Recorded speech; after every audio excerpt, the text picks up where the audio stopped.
Isang mapagpalang araw na naman sa ating lahat mga ka-vlog. Sa videong ito, yan, ipinapakita ko na sa inyo yung mga cactus kasi nga nung nakaraang day off namin dito sa Hong Kong, namasyal kami ng kapatid ko dito sa Hong Kong Park at namangha ako sa ganda ng mga designs nila. Yan, so isa ng pinuntahan namin ay yan, yung mga cactus. So actually, nakakakita na ako ng mga cactus pero maliliit lang, pero dito it's my first time talaga na makakita ng mga ganyan kalalaki na cactus.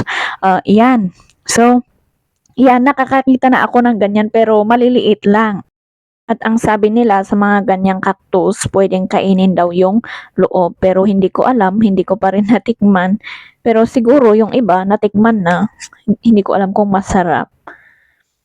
So, ito muna ang aking video for today at sana nagustuhan nyo at pwede rin kayong mamasyal kung nandito din kayo sa Hong Kong. Salamat!